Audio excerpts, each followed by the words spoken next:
Hello everyone. In this video I'll be translating and summarizing the latest Urdu broadcast by Imran Riaz Khan to make it accessible for our English-speaking audience.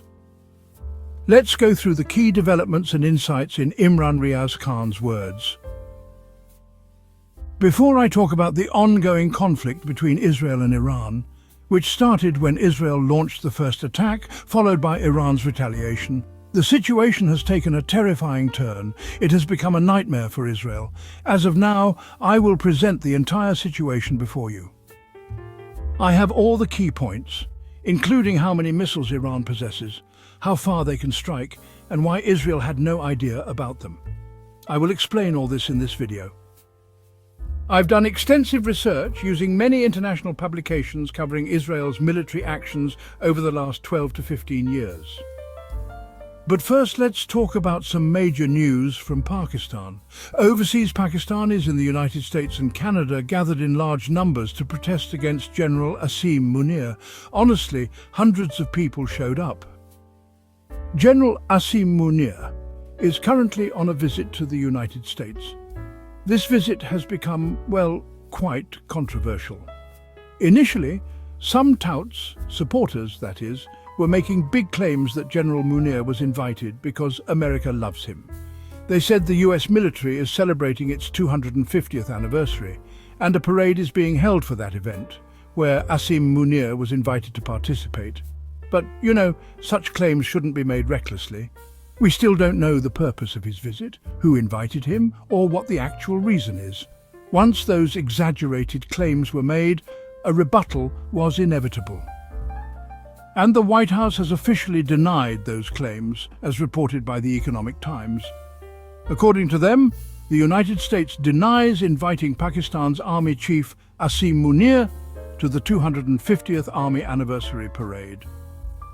They state that the White House has firmly denied inviting any foreign military leader, specifically Pakistan's Army Chief, to the celebrations. Incidentally, this anniversary also aligns with Donald Trump's birthday, but regardless, White House officials have categorically refuted the claims, calling them false and fabricated. So, Munir was not invited to that parade. Despite this, the overseas Pakistanis protested in large numbers. People actually came from far-off places. Pakistan's intelligence agencies, institutions and embassies tried pretty hard to suppress the protest. They contacted individuals directly, threatened their families, and warned them not to protest or take part in demonstrations in the United States. Yet, despite all this pressure, a large number of people still participated. Protesters said there is an undeclared martial law in Pakistan. There is no freedom of expression or human rights. Mandates are not respected.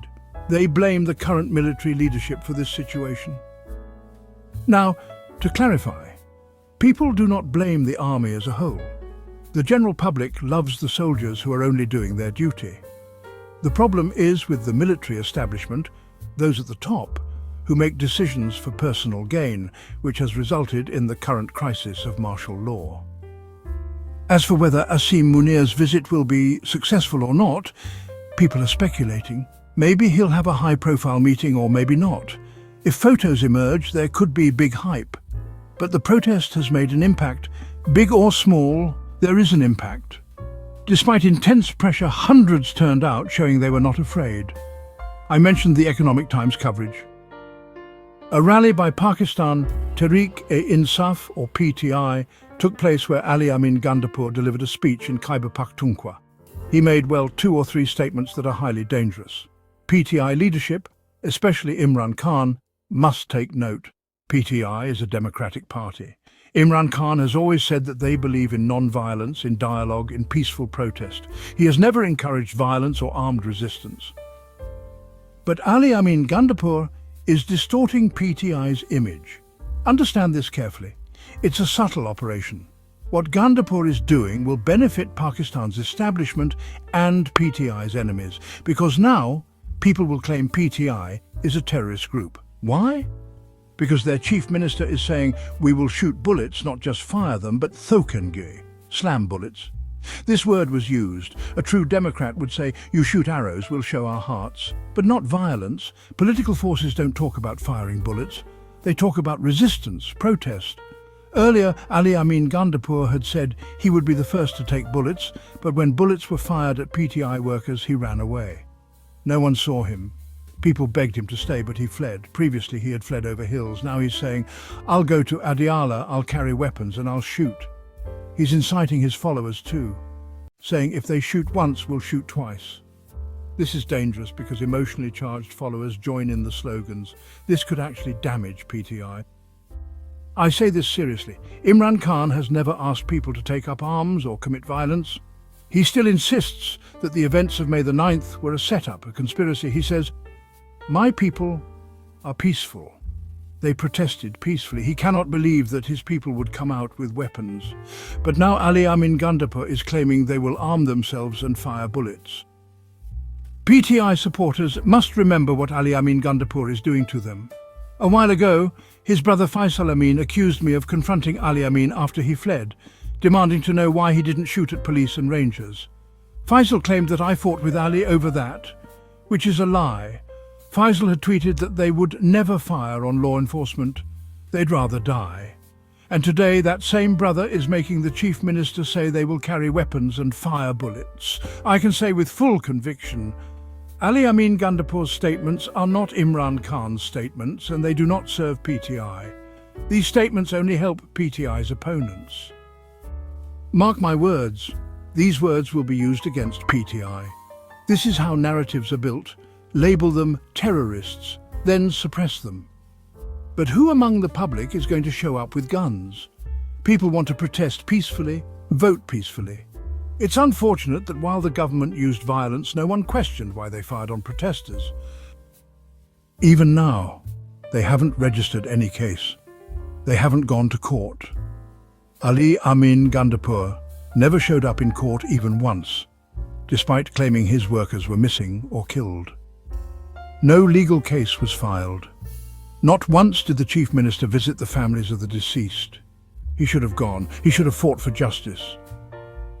But instead, he is now preparing people for another battle. Not a movement, but a war. Imran Khan never said prepare for war. He said prepare for Tehreek, a movement. So clearly something else is going on. Time will reveal the truth. Now, let's return to Iran and Israel. These matters are very clear. Israel attacked first, based on a certain assessment. But the result? Iran's response strategy has been intense. What we're seeing, especially in the fifth wave of missile attacks, is unprecedented. Sky News' bureau chief captured video footage on his phone. Major international outlets like Al Jazeera, BBC, CNN, Arab News, TRT from Turkey, and even Iranian and Israeli media are reporting on this. We're monitoring all the media continuously. Iran's attacks on Israel are unprecedented. They've never happened at this scale before. Iran is mostly targeting Israel's energy sources, places used for refueling aircraft power generation, aiming to disrupt Israel's operational capability. In the fifth wave of missile attacks, ballistic missiles were also used. These are very fast, typically at Mach 5 speeds or more. When launched among other missiles, they rapidly strike their target. Some of these may be Khyber missiles, which Iran has publicly talked about launching. Many visuals show extremely fast projectiles hitting targets near the border, most likely Khyber. My research shows that these travel at over 6,000 kilometers per hour and some even faster, up to Mach 25. There are hypersonic missiles and currently there is no system capable of intercepting them. I'll explain this in simple terms too, but first let's look at the scenes currently unfolding in Tel Aviv and other parts of Israel, in Haifa, various eastern areas of Israel. The footage and videos coming in show nothing but piles of rubble. Israeli civilians have retreated into underground bunkers, and so has their leadership. Most people are several meters underground inside bunkers, trying to protect their lives. The Israeli army is trying to counter Iranian missiles, but is failing. They cannot intercept them. The Iron Dome, which used to work successfully in the past, is no longer effective because hypersonic missiles travel at very high speeds and conventional missiles cannot intercept them. Let me simplify this. Since the dawn of time, whenever humans have created a weapon, they've also created some form of shield to protect themselves. For example, in early times, when humans fought, they had large shields. Then came swords, so shields became smaller and lighter. Later, fortresses were built to protect against weapons. So throughout history, whenever offensive weapons evolved, defensive tools evolved in parallel. More modern swords led to more advanced shields, including body armor and bunkers. When fighter jets were made, other fighter jets and air defense systems were developed to counter them. But when technology advanced to hypersonic levels, the speed became so high that humans couldn't develop defense systems fast enough to match these weapons. Currently, the most advanced missiles are in the hands of countries like Russia, China, the USA, India, Pakistan, Turkey, Israel, France, and the UK. These missiles travel at extreme speeds, and no effective air defense system exists to intercept them. Israel claims to have the world's best air defense system, the Iron Dome, developed with US help. They claim it's like a shield dome where nothing can penetrate. But we've seen Israeli buildings turn to rubble, showing that the Iron Dome is failing against hypersonic missiles. Iran has worked for nearly 4 decades to acquire these missiles. The number of missiles they possess can be gauged from the numerous underground sites across Iran. There are hundreds of missile sites, many located up to 500 meters, half a kilometer underground, to protect them from any attacks and allow them to launch when needed.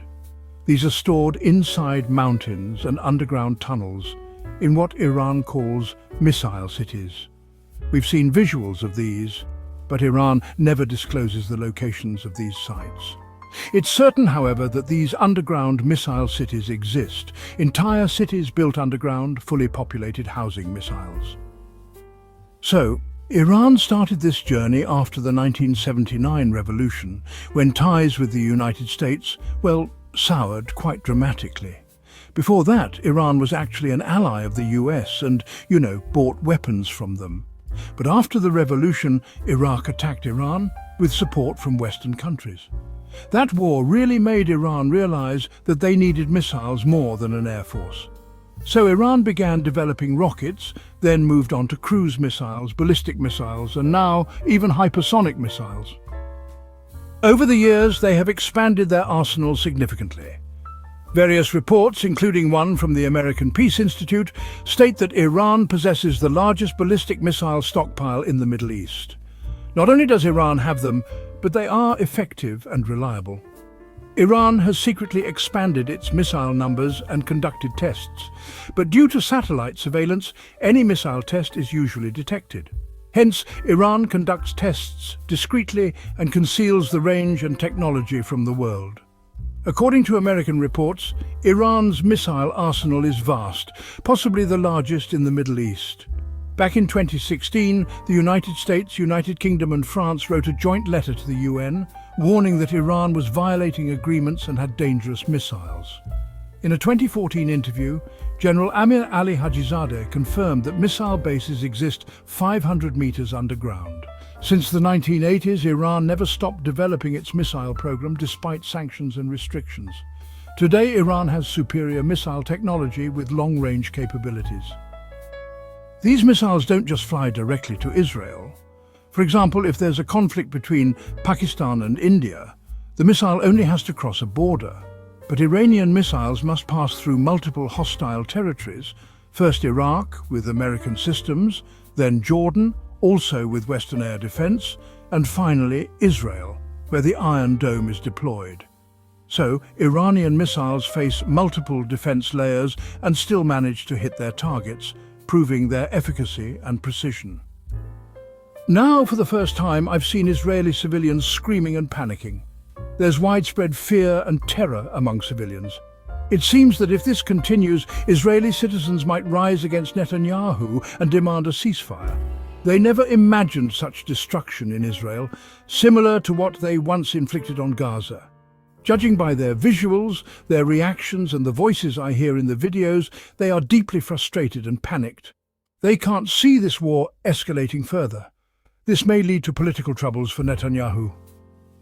If this doesn't stop, the war could go on for a long time. Israel is badly trapped and did not anticipate such a severe Iranian response. The Iron Dome has failed to intercept all missiles. Some are stopped, but others still land and cause destruction. The world is witnessing scenes of devastation in Israel like never before. It seems that Israeli civilians are nearing a breaking point. I'm not talking about their military. They fought Muslim countries alone in the past and will continue to fight. But this is a new kind of war for them. A direct war between Israel and Iran is unlikely, as they are about 2,000 kilometers apart. So, a face-to-face war isn't really feasible. Now, which regional countries support whom is another issue. I'll share a report on that soon. It seems Netanyahu wants this war to drag on, just like their offensive on Gaza. But unlike Gaza, Iran responds daily, and the response is powerful. Recently, Mohammed bin Salman, the Saudi Crown Prince, spoke with the Iranian president. Turkey's president also contacted both sides. Slowly, regional powers are initiating diplomatic contact. Iran has cancelled talks in Oman, saying, "What's the point of negotiation when Israel attacked us with US support?" Mohammed bin Salman expressed concern that Israel is trying to drag the US into the war, while Iran is showing restraint and wisdom. He declared support for Iran, stating, "You've been wronged. You did the right thing. We support your stance. This is a major development." Iran said, "We were cooperating and resolving matters diplomatically, but Israel disrupted everything." Now, Iran's position is also clear, and well, Turkey is also actively engaged. Meetings are happening in Turkey. It seems that if the war doesn't stop soon, it may escalate further and more countries may get involved. As for who is responsible, Israel or Iran, I'll do a separate week-long analysis on that. The United Kingdom has increased its Royal Air Force presence in the Middle East. Spies have been caught in Iran, and large explosions are happening in both countries. Another big update, well, Iran claims to have shot down another F-35 and captured 2 Israeli pilots. If these developments continue, this war could really turn into a nightmare for Israel. For 50 years, no one challenged them. They just kept attacking, kept bombing, but now, for the first time, they're being attacked in return. This situation is new for them, honestly. We'll now see how much they can endure. It's easy to attack, but can they handle being attacked? That's the real test. Israel attacked defenseless Palestinians in Gaza. Hamas and Hezbollah, well, they didn't have this level of firepower. But this is a different kind of war. Missiles, ballistic weapons, and Iran's huge stockpile can keep this going for months. That wraps up our translation of Imran Riaz Khan's video. I hope this English version helped you understand his message better. Please like, share and subscribe to Awami Lens to help our community grow. Don't forget to leave a comment below and let me know what you thought of this effort.